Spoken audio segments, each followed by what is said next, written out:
Mana mungkin kapal sampai ke tujuan untuk berlabuh di pantai bahagia.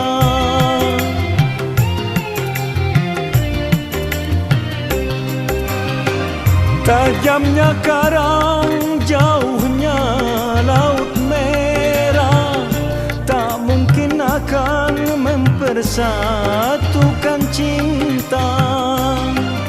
Aku